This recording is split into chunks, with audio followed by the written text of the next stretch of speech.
Hello dears, welcome to another video. ഇന്നത്തെ വീഡിയോയിൽ നിങ്ങൾ കാണാൻ പോകുന്നത് ഒരു സൂപ്പർ ഫണ്ണി ഫാമിലി ട്രിപ്പാണ് കേട്ടോ. അതും സ്കൂട്ടിയിൽ വിത്തൗട്ട് ഹെൽമെറ്റ്. ഇരുചക്ര വാഹനങ്ങൾ ഓടിക്കുന്നവർ ഹെൽമെറ്റ് ധരിക്കാതെ പോവല്ലേ.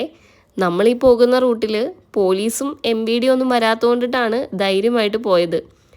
ഞാനീ പോയത് ജമന്തിത്തോട്ടത്തിലോട്ടാണ് കേട്ടോ. നമ്മുടെ വീടിൻ്റെ അടുത്ത് തന്നെയുള്ളൊരു തോട്ടമാണേ. ഈ ഒരു വീഡിയോ എടുക്കുന്നതിൻ്റെ ഇടയിൽ ചെറിയ കോമഡിയൊക്കെ നടന്നിട്ടുണ്ട്. അതുകൊണ്ട് നിങ്ങൾ വീഡിയോ സ്കിപ്പ് ചെയ്യാതെ തന്നെ കാണണം കേട്ടോ.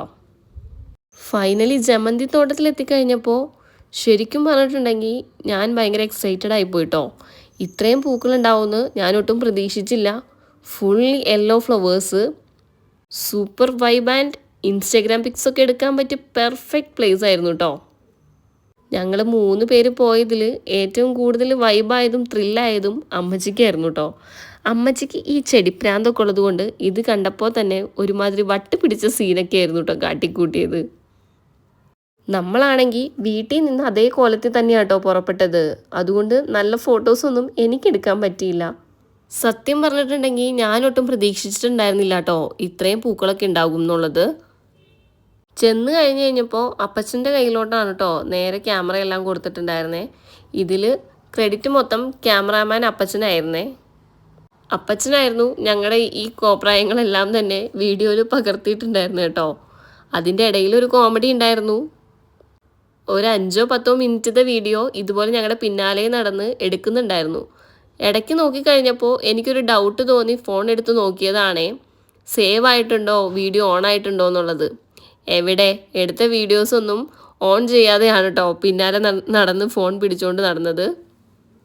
സംടൈംസ് ഡെസ്റ്റിനേഷൻ അല്ല important, journey and funny moments ഒക്കെ ആണെന്ന് കേട്ടിട്ടില്ലേ.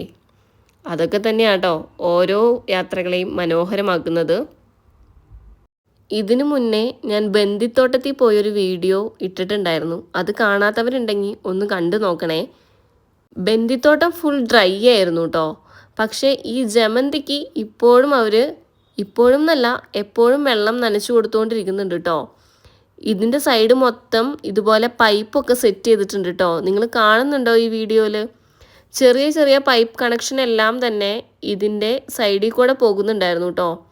അതുകൊണ്ട് തന്നെ മണ്ണിന് നല്ല നനവുണ്ടായിരുന്നു നമ്മൾ നടക്കുമ്പോൾ. മാത്രമല്ല ഒരേ ടൈമിൽ ഇത്രയും അധികം പൂക്കളുണ്ടായി നിൽക്കണമെങ്കിൽ ഇവർക്കെല്ലാം ഒരുപോലെ വെള്ളം കിട്ടണമല്ലോ. അതിന് വേണ്ടിയിട്ടാകണം ആ ഒരു സെറ്റപ്പ് ഇവിടെ ചെയ്തു വെച്ചിട്ടുള്ളത്. എനിക്ക് തോന്നുന്നു സ്ഥലം കണ്ടിട്ട് 1.5-2 ഏക്കറിലാണ് കേട്ടോ ഈ ഒരു കൃഷി ചെയ്തു വെച്ചിരിക്കുന്നത്.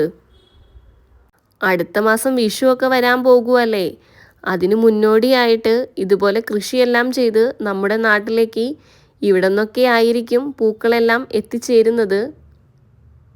ആ സമയത്ത് പൂക്കൾക്ക് നല്ല വിലയും കാണും കേട്ടോ. ഇങ്ങനെ തോട്ടത്തിലൊക്കെ പോകുമ്പോൾ നമുക്ക് അവിടുത്തെ പൂക്കളൊന്നും പറിക്കാൻ തോന്നില്ല കേട്ടോ. അവരെന്ത് കഷ്ടപ്പെട്ടിട്ടാണല്ലേ ഇത്രയും അധികം പൂക്കളും ചെടികളും നട്ട് നനച്ച് വളർത്തി ഇത്രയുമൊക്കെ ആക്കിയെടുക്കുന്നത്. അതൊരു കഷ്ടപ്പാട് തന്നെയല്ലേ. ഇവിടുത്തെ മണ്ണിനാണെങ്കിലും അത്രയും വളക്കൂറുള്ള മണ്ണായിരുന്നു കേട്ടോ. ഞങ്ങൾ ഇവിടുത്തെ മണ്ണിനെക്കുറിച്ചും പറഞ്ഞുകൊണ്ടിരിക്കുകയായിരുന്നു. ഇതിൻ്റെ തൈയാണോ വിത്താണോ നടുന്നതെന്ന് അറിയില്ല. നിങ്ങൾക്കറിയാമെങ്കിൽ ഒന്ന് കമൻ്റ് ഇടണം കേട്ടോ. ഒരുപാട് ചെടികൾ വീട്ടിലും ഇതുപോലെ വളർത്തുന്നുണ്ട്. പോയ സ്ഥിതിക്ക് ചെറിയൊരു തൈയെങ്കിലും കിട്ടുമോ എന്നൊന്ന് നോക്കിയിരുന്നു. എവിടെ കിട്ടിയില്ല കേട്ടോ. ഇനി വിത്താണോ നടുന്നതെന്ന് അറിയാൻ വേണ്ടിയിട്ട് പൂക്കളെല്ലാം തന്നെ ഒന്ന് അരിച്ചു പെറുക്കി നോക്കിയിരുന്നു കേട്ടോ.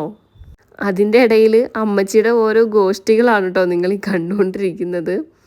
ഞാനിടയിൽ വീഡിയോ എടുക്കുന്നുണ്ട്, ബാക്ക്ഗ്രൗണ്ടിൽ അപ്പച്ചനും വീഡിയോ എടുക്കുന്നുണ്ട് കേട്ടോ. നോക്കിയേ എന്ത് രസമാണ് ഈ പൂക്കളെന്ന്. ഇതെല്ലാം തന്നെ വളർന്ന് വലുതായി വിരിഞ്ഞ് വരുന്നേ ഉള്ളൂ കേട്ടോ.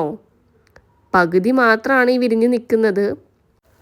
അങ്ങനെ ഫോട്ടോസും വീഡിയോസൊക്കെ എടുത്തു കഴിഞ്ഞതിന് ശേഷം ഇനി വീട്ടിലോട്ടാണ് യാത്ര. ദേ ഇപ്പം കാണിച്ചതാണ് കേട്ടോ എരിക്ക്. ഞാൻ ഇതുവരെയും കണ്ടിട്ടുണ്ടായിരുന്നില്ല. പോകുന്ന വഴിക്ക് വണ്ടി ഒന്ന് കഴുകാൻ കൊടുക്കണം കേട്ടോ.